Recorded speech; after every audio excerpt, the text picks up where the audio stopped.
Oke, salam dan salam sejahtera. Saya Daniel Jani, Ketua Penerangan PKR Sarawak. Saya perlu menjawab satu isu yang mana saya lihat kenyataan ini dimainkan setiap kali PRU, PRN di negeri Sarawak kerana isu kenegerian ini sangat baik sekali untuk dimainkan apabila setiap kali berlakunya pilihan raya.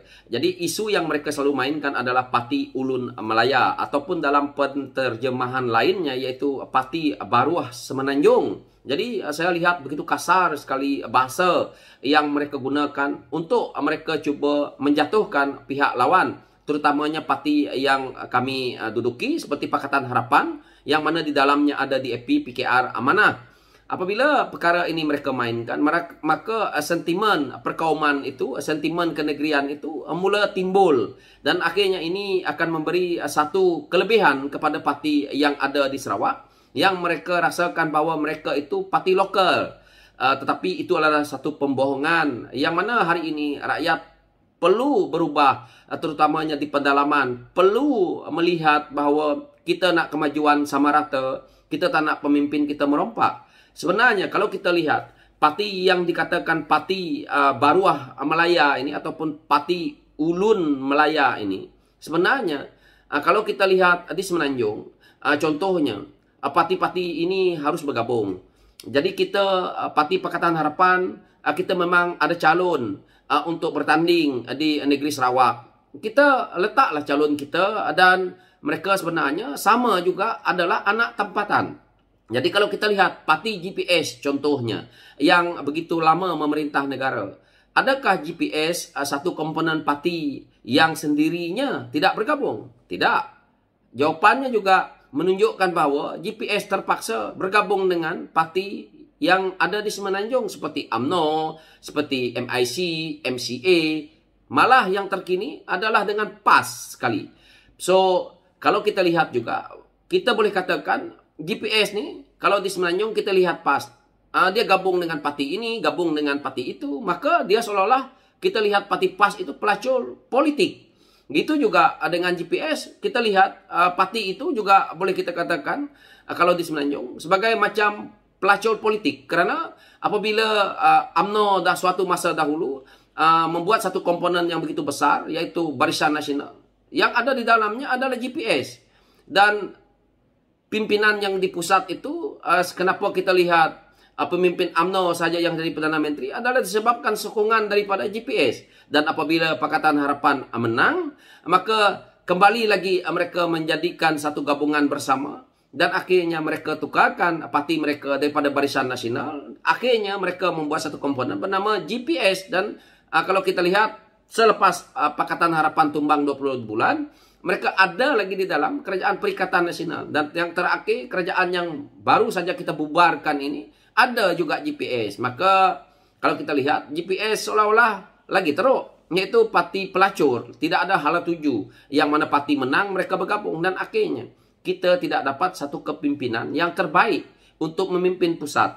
Kerana apa? Kerana apabila kita komponen parti tidak ada hala tuju, tidak ada apa mereka punya manifesto untuk mereka menang apabila mereka bersama dengan gabungan yang lain. Ini adalah satu kerugian kepada kita Sarawak. Kerana kita waktu itu menumpang dan orang mempunyai kekuatan, kita tinggal menjadi komponen yang tidak begitu penting pada mereka. Itulah yang kita alami sekarang ini. Kita dulu pernah digelar sebagai oleh orang-orang UMNO di Semenanjung, pemimpin-pemimpin UMNO di Semenanjung.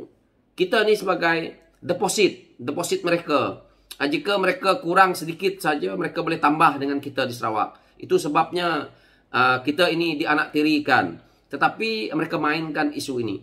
Dan begitu juga, kalau parti lokal yang seperti PBK, PSB contohnya, mengatakan bahawa mereka adalah parti lokal Sarawak, pun tidak.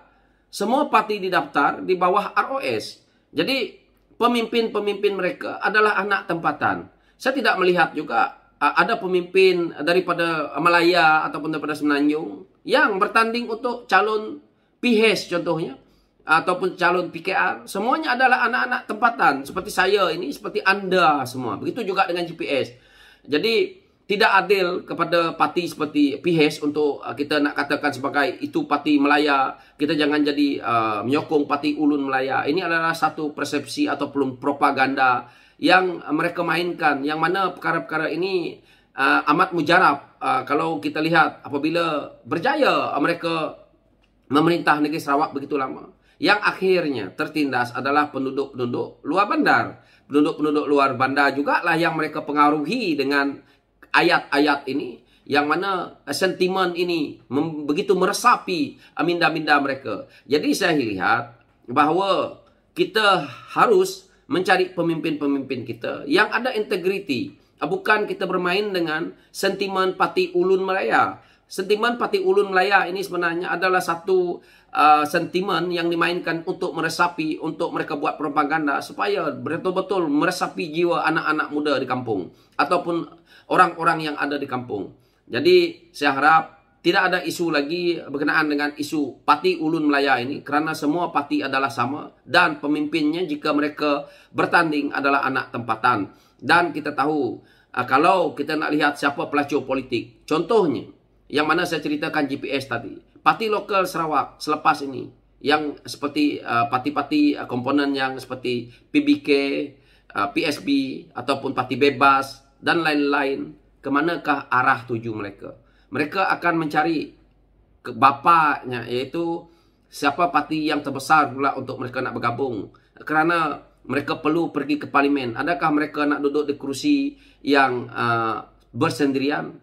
Mereka juga harus mencari tempat mereka berkumpul untuk mereka mencukupkan komponen, kalau pembangkang ataupun mereka duduk di barisan siapa parti yang membentuk kerajaan.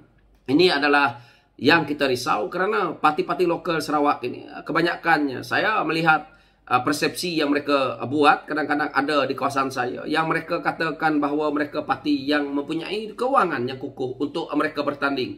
Tetapi kalau kamu sebagai parti yang hebat, kenapa kamu bertanding lagi untuk mendapat jawatan-jawatan politik? Kerana jawatan-jawatan politik ini penting untuk mereka gunakan, menambahkan kekuasaan, untuk mereka memberi ruang kepada diri mereka sendiri.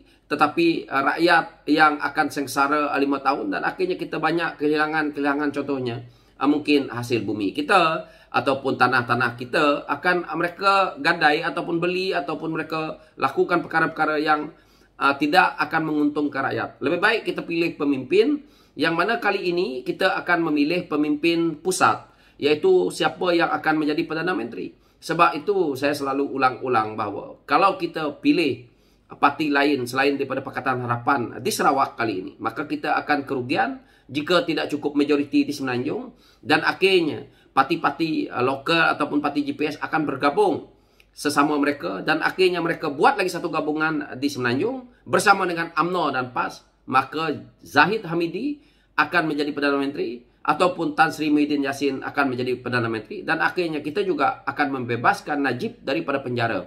So, saya tidak ada hak untuk menghalang anda untuk mengundi sesiapa pun, tetapi fikir-fikirkanlah dua pilihan yang kita ada. Yang mana kita tahu apabila kita menyokong Datuk Seri Anwar Ibrahim, kita mempunyai pilihan, iaitu kita tahu beliau adalah satu daripada timbalan Perdana Menteri dan juga Menteri Kewangan yang berjaya di Asia dan juga di dunia ini waktu pemerintahan beliau dahulu. Yang mana kedua, kita kena pilih pemimpin yang bernama Zahid Hamidi yang akan menjadi Perdana Menteri dan akhirnya membebaskan Najib dan juga perasuah-perasuah yang lain. So, fikir-fikirkan ya. Sekian, terima kasih.